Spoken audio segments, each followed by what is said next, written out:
ولقد خلقناكم ثم صورناكم ثم قلنا للملائكة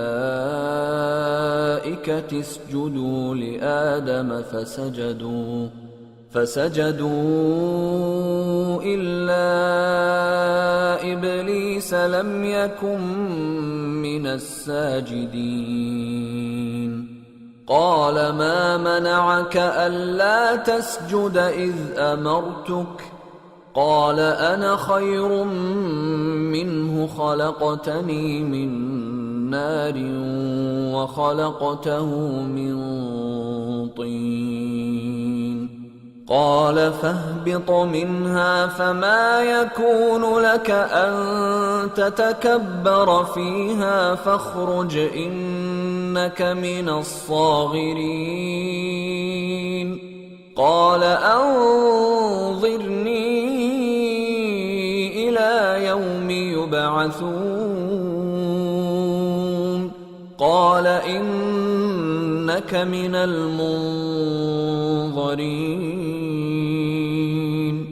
قال فبما أغويتني لأقعدن لهم صراطك المستقيم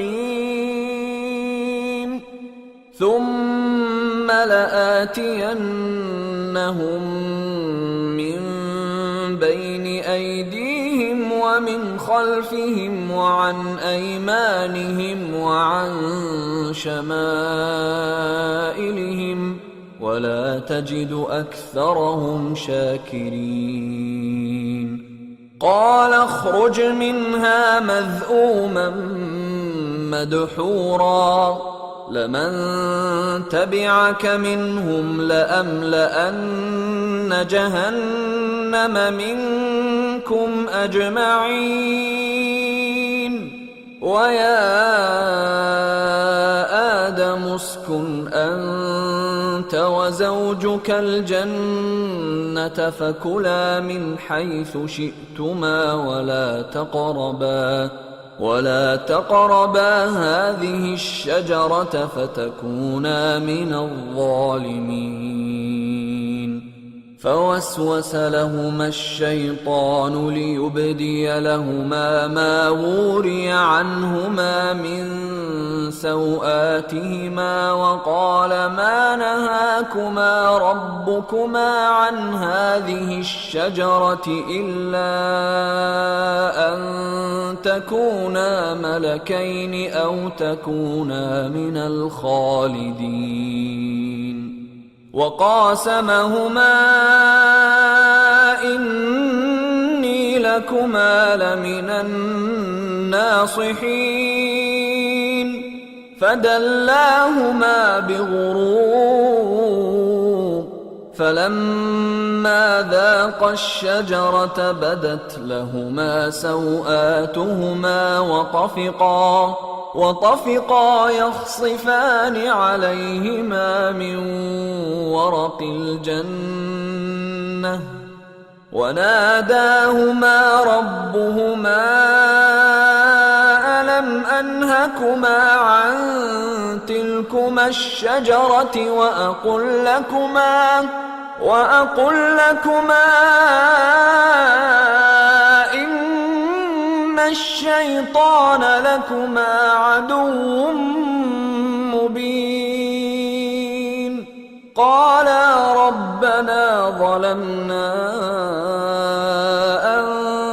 أنفسنا وإن لم تغفر لنا وترحمنا لنكونن من الخاسرين. قال اهبطوا بعضكم لبعض عدو ولكم في الأرض مستقر ومتاع إلى حين.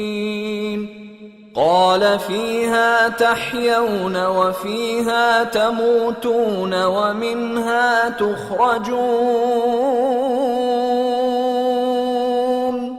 और हम ही ने तुमको इब्तिदा में मिट्टी से पैदा किया, फिर तुम्हारी शक्ल सूरत बनाई, फिर फरिश्तों को हुक्म दिया कि आदम के आगे सजदा करो, तो सब ने सजदा किया, लेकिन इब्लीस کہ وہ سجدہ کرنے والوں میں شامل نہ ہوا۔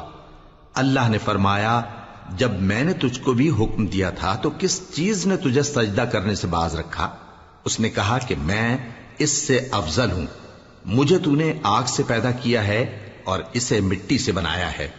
فرمایا تو بہشت سے اتر جا، تجھے شایع نہیں کہ یہاں تکبر کرے، پس نکل جا کہ تو ذلیل لوگوں میں سے ہے۔ اس نے کہا کہ مجھے اس دن تک مہلت عطا فرما جس دن لوگ قبروں سے اٹھائے جائیں گے۔ فرمایا اچھا، تجھ کو مہلت دی جاتی ہے۔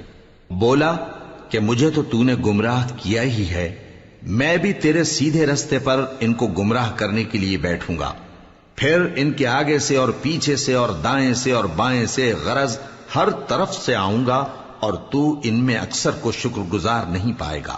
اللہ نے فرمایا نکل جا یہاں سے پاجی مردود، جو لوگ ان میں سے تیری پیروی کریں گے میں ان کو اور تجھ کو جہنم میں ڈال کر تم سب سے جہنم کو بھر دوں گا، اور اے آدم تم اور تمہاری بیوی بہشت میں رہو سہو، اور جہاں سے چاہو اور جو چاہو نوش جان کرو، مگر اس درخت کے پاس نہ جانا ورنہ گناہگار ہو جاؤ گے۔ تو شیطان دونوں کو بہکانے لگا تاکہ ان کی شرم گاہیں جو ان سے پوشیدہ تھیں ان پر کھول دے، اور کہنے لگا کہ تم کو تمہارے پروردگار نے اس درخت سے صرف اس لیے منع کیا ہے کہ تم فرشتے نہ بن جاؤ یا ہمیشہ جیتے نہ رہو، اور ان سے قسم کھا کر کہا کہ میں تو تمہارا خیر خواہ ہوں۔ غرض مردود نے دھوکہ دے کر ان کو معصیت کی طرف کھینچ ہی لیا۔ سو جب انہوں نے اس درخت کے پھل کو کھا لیا تو ان کی شرم گاہیں کھل گئیں، اور وہ بہشت کے درختوں کے پتے توڑ توڑ کر اپنے اوپر چپکانے اور سطر چھپانے لگے۔ اور ان کے پروردگار نے ان کو پکارا کہ کیا میں نے تم کو اس درخت کے پاس جانے سے منع نہیں کیا تھا اور جتا نہیں دیا تھا کہ شیطان تمہارا کھلم کھلا دشمن ہے؟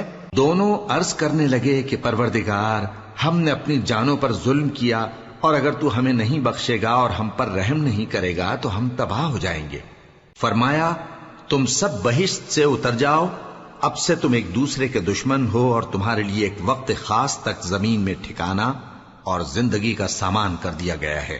فرمایا کہ اسی میں تمہارا جینا ہوگا اور اسی میں مرنا، اور اسی میں سے قیامت کو زندہ کر کے نکالے جاؤ گے۔